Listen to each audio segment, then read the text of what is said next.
Cool. What's up, guys? Welcome back to another Monday. We'll go all in podcast 5 here today. I guess we'll do the close bodies. I like it. I'm not gonna. I kind of do. Yeah, I kind of do too. I like it here. What's up, guys? How we doing? How's everyone feeling? Damn, G-body. Yeah, shit. That bull right up close in G-body's mitt right there. Let's see the classic. We got the Warner. We got the Warner channel live and Warner not here. Yeah, what questions do you guys have for us? Amazon related, arbitrage, wholesale.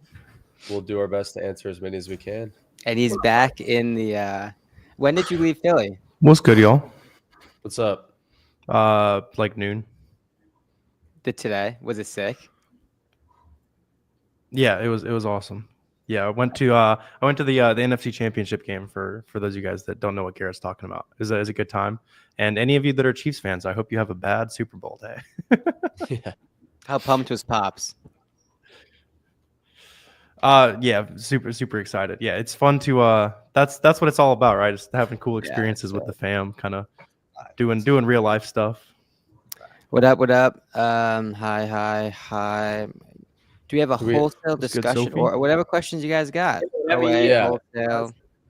Nothing's off limits. Yeah, go ahead. Ask away. Thank you, Warner, for being very responsive. Hell yeah. Gotcha. Whatever questions you guys got, let us know in the chat. We're happy to help.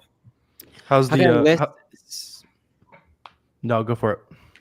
Can I list the same item for FBM? So that's a huge hack that not enough people talk about, especially newer sellers, because you get theoretically extra buy box potential and just more access, right? So if you send in 50 units, those units can essentially go all over the country, and then you could simultaneously list FBM, and you can access that kind of local crowd as well. But just without getting into the weeds, just more access. Yeah. Oh yeah. How do we approach wholesale in 2025? So the best way to do wholesale in 2025 is by working directly with brands. So it's literally just by calling brands on the phone, asking to open wholesale accounts. And if they say no, you just follow up with them. And then you also ask them to refer you to their distributors. And that's how you find distributors. So that's really the best way to go about it in 2025. And are you still are you still doing a lot of wholesale outreach or anything like that? I think like as far as like scaling the business long term, like how does that look? How many phone calls and that kind of stuff should people expect to make? Yeah, so I went through a phase probably a month or two ago where I, for about 8 weeks, went pretty hard on the outreach. I was calling new brands, I was calling new distributors. Really, I was only calling 2 to 3 new ones every day, and did that for 6 to 8 weeks. Nothing crazy by any means, and found a lot of new, really good suppliers from that. And now back to the point where I don't really need new supply. I don't need more suppliers. I just need more capital because we have a lot of stuff that we can buy. So yeah, I mean, you don't have to, you don't have to be in outreach mode for forever, but it's just kind of like a season, if anything else. And the key is, guys, to qualify as much as possible. Similar to how you're doing your OA stuff, wholesale acts in a lot of the same capacity. You can qualify a brand in the beginning for a lot of the things you would find out ultimately, right? You could see if the brand is on the listing or not. You could see if Amazon's on the listing or not. You could see it within a certain price point, right? What the market looks like, sales rank. So you could have a pretty good idea in terms of if that brand has any exclusives in place, if they work with Amazon, if they themselves are selling. So and you can see if the sellers they're already working with are executing on PPC, right? How much of a leverage position can you use? And you approach a brand and say, hey, I see you're working with 5 or 6 sellers, but unfortunately, none of them are actually spending any money on PPC campaigns for your brands on Amazon, right? So that's something we specialize with the 6 other brands we work with. If that's something you're interested in, would love to get on the phone and kind of talk that out and see how that works, right? And so that's an instant leverage point that you can utilize simply by just qualifying just a bit more. And it's all very apparent, very obvious data that you can use in the beginning of your wholesale process. Somebody said, when you say suppliers, do you mean distributors or brands? So usually if I say suppliers, I mean both, right? Either or, distributors or brands. Yeah. But and kind of like what Corey was talking about, the key is to inevitably you will open up distribution accounts, but you want them to organically happen from your brand outreach. And that's the key. Right. In 2025, at the top of the food chain is our brand, our qualified, our calculated, our strategic brand that we handpick. We call 10 of those, 15 of those. That's the goal. That's number one mission. right? Obviously, we won't get all of those. And then the second tier is, okay, understand the timing may not be right for you or us. Can you refer to us, onto a distribution company that you endorse, that you authorize to sell your stuff? And a lot of times that will result in another account that's A, not going to pop up on Google. That's B, a direct representation of the brand. And C, you'll have not really any issue proving any sort of authenticity because it stems right from the brand. Yep. Also, just been getting a lot of questions in the DMs and everything. There's a lot of problems with some of the large shipment softwares right now. So if you guys haven't yet tried out 2 weeks free of Boxem, now's a great time to do it. Just posted an updated shipment tour on my channel today, actually. And there's 14 days free on Boxem.com if anyone wants to test it out. No, a lot of you guys are running into issues since the Amazon account since the Amazon update a week ago with some of the biggest shipment software. Some of the Facebook groups are like tearing into them basically. So for anyone who's running into those issues, right? Test out Boxem, 2 weeks free, doesn't cost you a dime.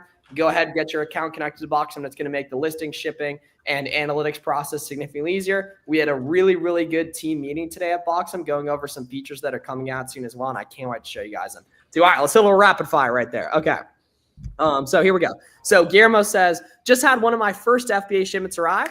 Come on now. Had some Dr. Squatch products get a cease and desist right away. So Guillermo, if you get an email or a customer message or a letter in the mail, what you need to immediately do is check the listing to see if people are getting kicked off it, and check your account health page on Amazon to see if it shows anything. If not, it's probably one of your competitors trying to scam you. So check your account health page and check the Keepa chart to see if there's people getting kicked off those listings. Yeah, you'll collect those, Guillermo. Yeah, start adding them to the pile. I've had literally one of those letters have ever turned into an IP complaint or anything like that. So generally, you can just kind of ignore it. And I mean, that's exactly the right thing. And it doesn't even stop there, right? It's the entire positioning discussion, right? When we're approaching wholesale, it's all about how we position ourselves as a business, as a company, as a partner, as a relationship, right? We're not just an Amazon seller, because the second you kind of devalue yourself as just an Amazon seller, you're pigeonholing yourself as just one thing. But you're an e-commerce professional, you're a retailer, you're a distribution company, you're so many different things. You're a Walmart seller, right? You have so many different arms to your business that is more than just an Amazon seller. And unfortunately, Amazon sellers have kind of earned a reputation that it's kind of a negative impact sort of situation over the past couple of years. And so we have to disassociate ourselves from all the other Amazon sellers in the past. A lot of them just like ordered stuff and never paid, and just like completely like egregiously wasting their time. So like you probably, Corey, how do you go ahead and differentiate yourself in those initial conversations? Because that's where I think a lot of people go wrong, is they hear we don't do Amazon sellers and they run away. Right, low key to avoid confrontation, and they not want to actually do the work. But that's a deeper issue we'll talk about later. But tactically, right, how do you go ahead and differentiate yourself differently? Yeah, so really it's all about just positioning yourself properly, and really it's just how you describe what it is that you do, right? Even if you're brand new, they'll take you seriously if you say the right things. So what I like to say when I call up a supplier is I say, hey, my name's Corey. I own a retail and distribution business here based out of Charlotte, North Carolina. And so that's where you're saying, right? You're not saying, hey, I'm an Amazon seller. You're saying, I own a retail business, right? I'm a retail business owner. And to take it a step further, you could refer to yourself as the buyer, right? Because typically serious companies have buyers. So instead of the owner being the one making this cold call, you're like, hey, I'm the buyer for this retail and distribution from the sales business. Department of company X. Yeah, exactly. So again, you're positioning yourself as more of a serious company. You're the buyer for this retail business. And then you transition to being as specific as possible about what it is you're looking for. This is when you want to mention specific products, and then if possible, the quantity that you're kind of considering that you would buy, assuming it's profitable. And then asking them to be transferred to somebody there in sales who's incentivized to process that order for you and who probably makes commission off you buying stuff from them. So again, it's all about that positioning and saying the right things from the initial contact.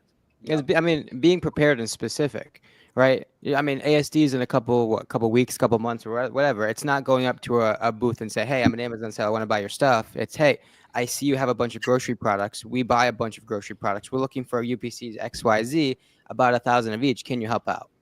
right? Those are two wildly different approaches, wildly different tactics, and you're just established way more authenticity to what you're showing, what you're saying, and accreditation as well, right? With specifics around quantities, ideal target price points. That's all going to kind of bode well for that initial impression, that initial conversation. Yeah. Would you say Yep. you were doing more FBA or FBM or just FBA? Yeah. So over time, you switch to mainly FBA, but as a beginner, you should primarily do FBM. And then Carlos is an excellent question here too.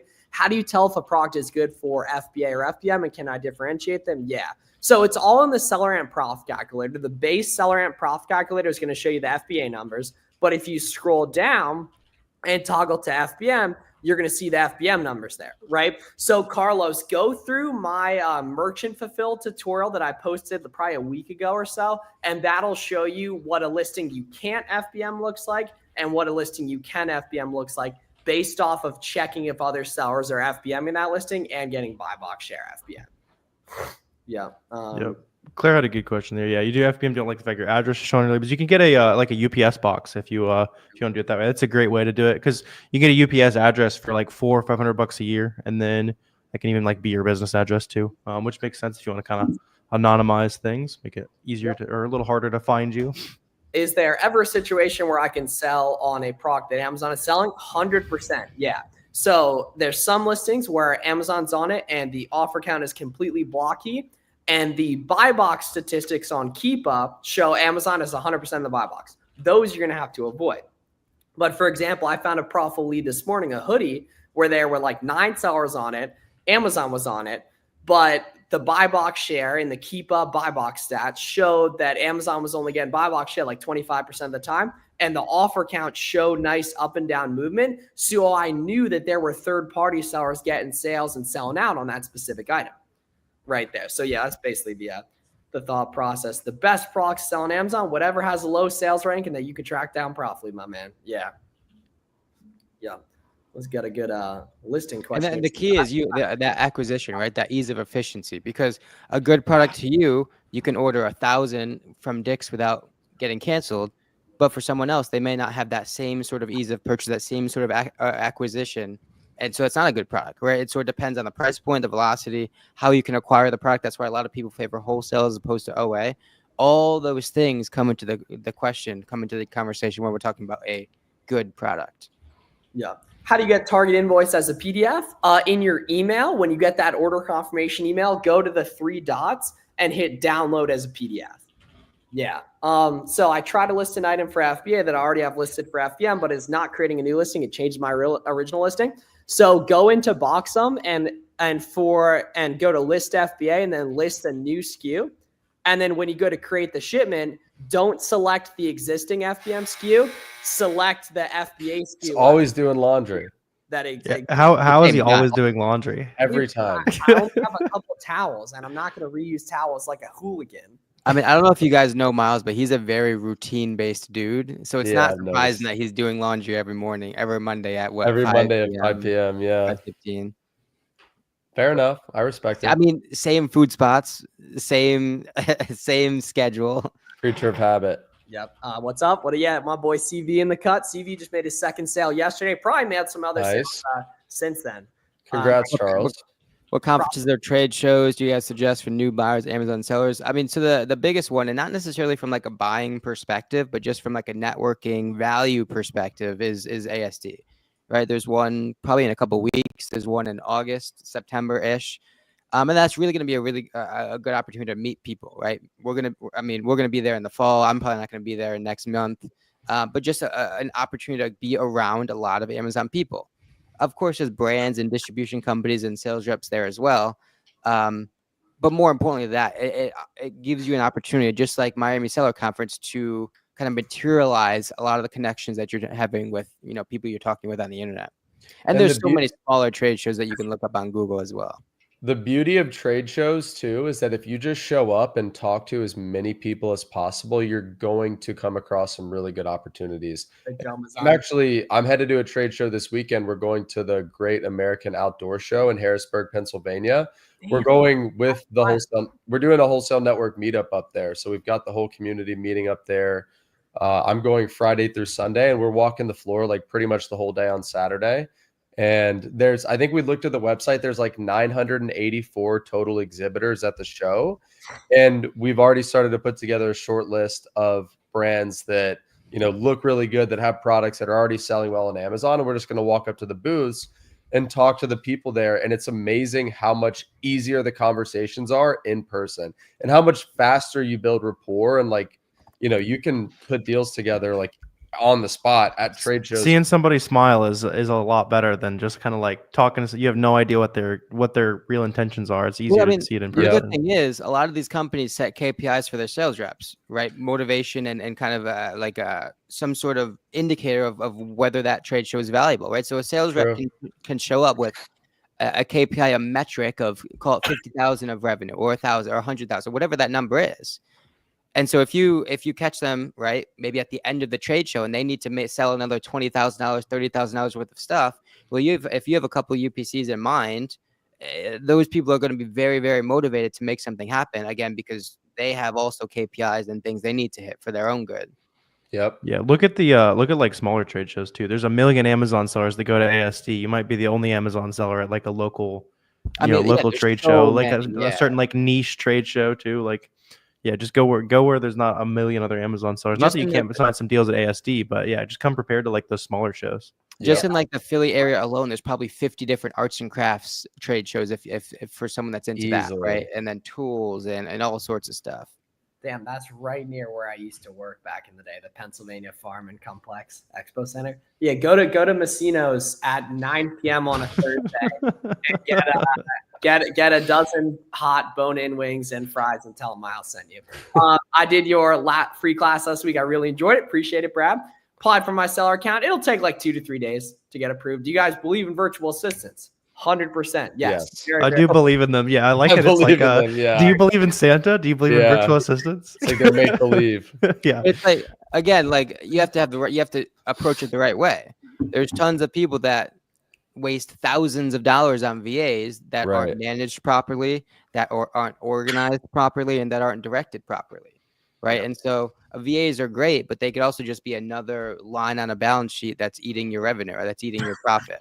It's once you're to the point where you're like, all right, I know exactly what I would do with an extra 40 hours a week if I could work it. Then all right, now you hire.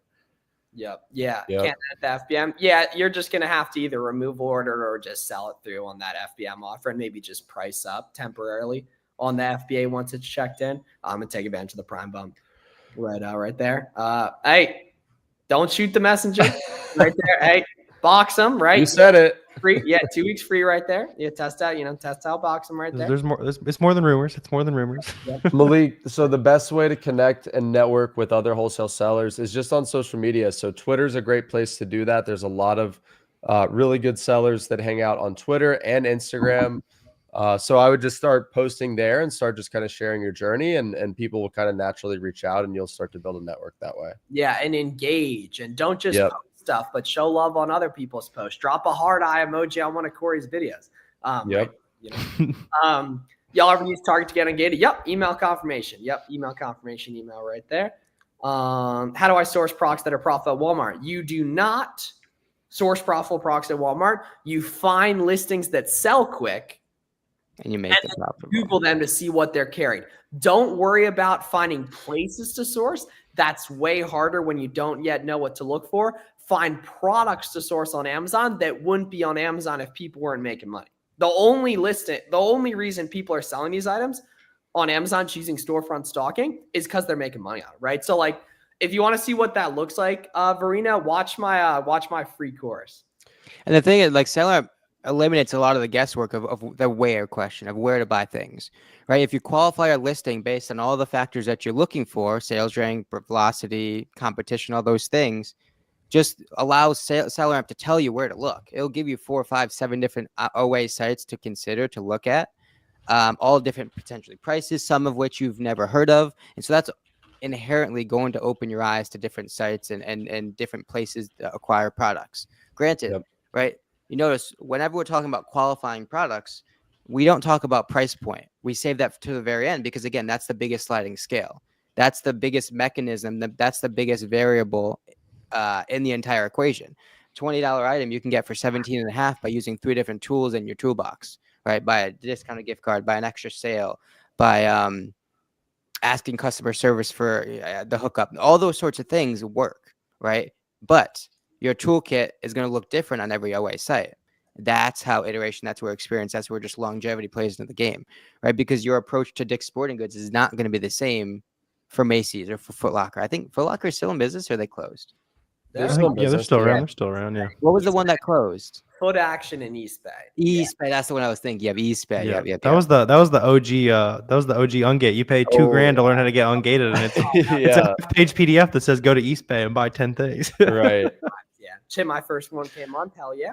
Let's go, Jerry. When I bought it at a different price, do you create another listing track price differently? So Boxem, if you just update the buy cost, it's going to put those units in, correct? Even if it's different SKU, or even if it's the same SKU. But yeah, typically, Jerry, just do a new SKU. Makes it nice and easy. Wasn't I think Ben Books was at the game yesterday, if I'm not mistaken. Really? I know Nick was too. Spizak was there. Yeah. Oh, really? Yeah. 3 times already. Did you link it at the tailgate?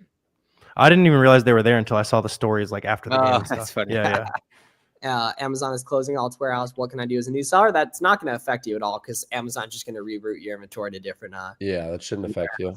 Yeah. So, for example, Jack here. So, Jack's doing an excellent job documenting his journey on social media. So, I actually know that Jack's already a really, really good seller, and he should totally get a VA now. Right. I think Jack's easily doing 20K plus a month. I think that makes, a ton of sense where he's got a lot of stuff that he can open up his time not doing, but someone's got to do it. Yeah. The big thing, Jack, is now if you have 2-3 favorite websites, you know exactly how to source it. You just hop on a call with them for a week, source it with them, and then they're basically an extension of you. And then when you have 2 or 3 more websites that somebody else could source full time, you repeat the process, right? And you just kind of grow extensions of your own sourcing knowledge. Yeah. What would you order to get grocery ungated? So that's the incorrect question, right? Because what you should be doing is sourcing and then ultimately running into products that you can't yet sell. And that's the better question, right? How do I get ungated with this as opposed to what do I use to get ungated? Right? So inevitably you'll find grocery products when you source that are profitable. And then you'd buy 10 of those, right, as a test buy. And that's kill 2 birds with 1 stone. Yep. What up, John? Appreciate it. What do you guys think about website EE Distribution? So they're a legit distributor. They've been around for a long time. They will sell to anyone. So they'll sell to Amazon sellers. They're like a big toy and game distributor. And I believe their invoices work for ungating toys and toy brands. So they're a good distributor in that sense. But they're not a good supplier in the sense that you're not going to find very much profitable stuff from them just because, like I said, they work with anybody. And most of their stuff is going to be picked through. So that's kind of my feedback on them. And EE stands for, I think it's Empire Earth Distribution. I think it's that. Yeah. I believe that's the name of the company. What's crazy? I mean, I do have a buddy who, this was a couple years back, but he's like, dude, everybody talks junk about Empire Earth, but we've been doing a lot of business with them. That's funny. Because he found a niche in Pokemon cards or something like that with them specifically that he tapped into. So if you can find an opening, there's opportunity with any supplier, really. That's the whole part. That's the whole thing, right? It's all relationship based. Even if it's the most garbage, quote unquote, wholesale supplier, you might be able to. You can figure something out. Yeah, you got a good relationship. How's it not going to affect if the nearest warehouse is 2 miles? So we don't actually dictate where the products go for FBA, right? I can send 300 units of a particular SKU and it go to 5 different locations just as it could go to 1 or 2, right? And so Amazon's going to take those units and depending on their kind of logistical infrastructure, they're going to dictate where you're sending them based on what they already have places, right? So say you're sending 200 pencils, right? So it's going to look at its inventory across the entire country and be like, oh, we don't have any of those pencils in the western part of Canada. Let's bring all these there, and then we can kind of figure out what to do with them at that point. Boxem mainly for people who make their own prep. Nope, Boxem's for anyone who sells on Amazon. There's certain features that make sense only if you're doing your own prep, but everyone wants to know their numbers, manage their inventory, restocking, know their sales, so on and so forth. Right there. I just bought 10 items from Gap Factory and approved it within a minute without received any email, and then I used that screenshot on it. All right, so that is a great sign from the universe. That is an excellent sign from the universe. Now, that works for everyone. It just typically doesn't work in the first try. Attaboy. That's what I'm That's talking awesome. Yep. Reach out to a lot of brands and distributors, and they say they don't sell to Amazon sellers anyway to overcome this. So specifically with brands, you have firsthand knowledge that they do in fact work with Amazon sellers. And so any of those brands, what I would do is go into open up a couple listings, identify if any of the sellers on that brand are A, running any PPC, that's an immediate leverage point that'll get you inside the door. B, ask them the sorts of volume and quantities that other sellers are buying, and if you can match that or increase it, that's another leverage point. Ask if they have any other SKUs that those sellers potentially are buying that they're trying to get off their hands, and if you could then help them out sell those products maybe on Walmart, maybe on another platform, that's another way to get into the door. Ultimately, what you're really trying to do is just get your foot in the door, right? You have to kind of, again, overcome that barrier of, I don't really trust this guy, right? And my response would be, hey, I wouldn't want to work with a lot of Amazon sellers nowadays either. I don't blame you, but we operate a little differently. Let's hop on a phone call and I can go over why. Nope. So this isn't true whatsoever, actually. Even the past couple of years with more and more FBM becoming a thing, that actually favors new sellers, honestly. Yeah, thanks for the answer here. Cool. What the heck? Case, I'm not sure what you mean on that, Kai. Oh, I think he was saying earlier that he's selling airsoft pellets and that the listing, the list. What was scroll up? There's another comment from him up here, but he talks about I think it's an issue with the listing of some sort, not so much with like the regulation of the product. Is what it looks like. Interesting. Are you worried about Trump's tariffs? I keep seeing videos that's going to ruin 90% of Amazon sellers. Now I've had to start. So the cool thing is, Jessica, those will not affect the business models we talk about on here whatsoever. I have no idea how they'll affect private label, which is buying stuff from China, which they probably will, honestly, Jessica. Yeah. But that has quite literally zero effect on the reselling business model. If anything, it's going to lead people to buy more, like American brands, yeah. Exactly, yeah. So yeah, it's gonna have no effect on us, Jessica. And the reasoning on that and why it does affect the people making videos about it is because they're talking about buying stuff from China, right? Meanwhile, we're talking about reselling products, right? So if you watch any of our YouTube videos after this, Jessica, you'll see we're talking about existing brands, big brands people already know, like, and trust that they're searching for on Amazon, rather than creating our own brand and creating the demand, having to run ads, buy stuff from China, spend a bunch more money up front, wait for that stuff to get here. So yeah, it actually probably will affect those people talking about PL, but PL is not really that beginner friendly in our opinion. Yeah, because that's just going to mean that it's going to just cost Americans more money to start a business, basically, if they're buying from overseas. And since we're buying stuff that's already over here, it doesn't matter. So Kiro said, does the place of the distributor or wholesaler matter? Should I focus on my state? So you can work with local suppliers. They don't have to be local to you. There are some benefits to working with local ones, like being able to meet them in person and being able to go pick up your orders. But in general, I work with suppliers around the country. And as long as you have a shipping address or like a prep center that's somewhere near them, it doesn't need to be in the same state, but just somewhere near them to keep shipping costs low, then you'll be perfectly fine. Where should I start learning from you guys? Yeah, all our YouTube videos. Warner and I both have free courses you should check out, Jessica. I think that's a great place to start. We've all, for 2025 so far, been posting a bunch of basic tutorials, all the different softwares and everything. And then if you want some audio-based content too, Jessica, we posted some really good Buy Box Bandits episodes lately. One on how to start Amazon wholesale, one to start how to just start selling on Amazon in general, and then one with Claudine from Amazon Love Story. He's actually a mom of 5 who's a part-time seller, talking about how to succeed as a part-time seller in 2025, even if you got a ton of other stuff going on in your life, like I'm sure a lot of you guys watching do. Miles 8-hour course, a great start. Appreciate you, Jerry. Appreciate you. Yeah, check that out. Yeah. How can you find prep centers that let you use Boxem for prep? Yeah, so just like find a prep center and then tell them that you use Boxem. If they're not used to it, you can just put them on. A ton of prep centers have been switching because it's just objectively the easiest to use these days. It's your prep center will like you if you help them save a bunch of money on labor. So that's should be an easy sell if they're not already using it. Yep. So yeah, check that out, guys. Just give it a test. There's a bunch of you guys watching this haven't yet tried it out. You know what I mean? A lot of you guys are running into issues with, some of the big ones. Give us a shot. We got a ton of other cool features coming soon. We're super excited to share with you guys. Even as soon as, in the next couple weeks, if we get it rock and rolling for you guys. Somebody asked earlier, do you guys recommend a service that helps you find products? So my answer is no, because learning how to find products is the core skill for this business. So that's something you're going to need to learn yourself.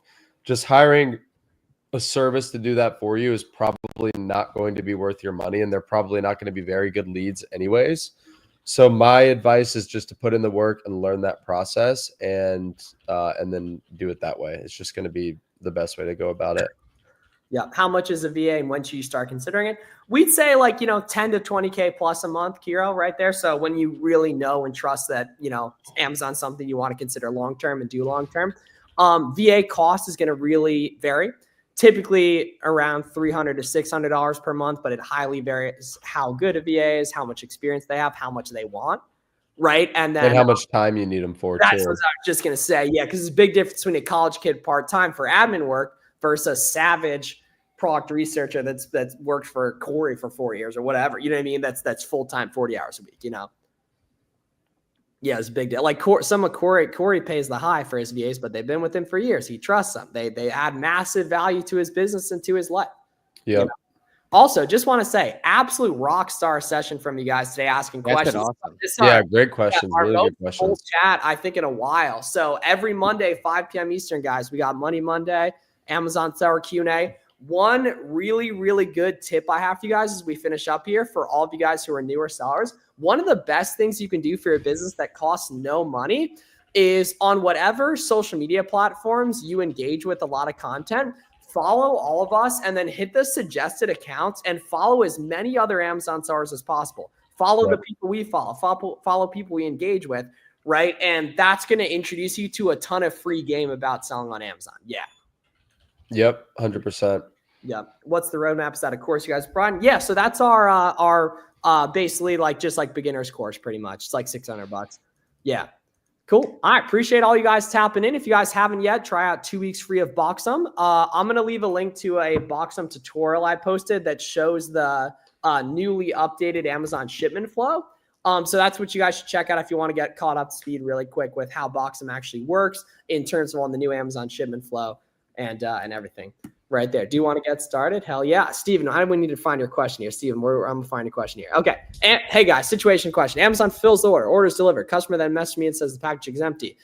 They're trying to scam you. They can reach out to Amazon if they want to. Nothing's required of you. Yep. Yeah. If Amazon fulfills the order, then it's on Amazon to service that customer and provide reimbursements as needed. So you won't take the hit for that. That's the value of using FBA. Yeah, grocery ungated, Target. Yeah, Yogi T at Target. Yeah, Yogi T at Target right there. All right. Yep. Have a great night, everyone. Appreciate you guys tapping in. We'll see you guys next Monday, 5 p.m. Eastern. And any questions you got, you can DM any of us on socials. And place to start, Warner's free course, my free course. Check out these guys' videos as well. A lot of free content going out. Buy Box Bandits podcast. This was an epic Money Monday. We'll see you guys next Monday, 5 p.m. Eastern as well. Turn on post notifications so you guys want to get notified of that.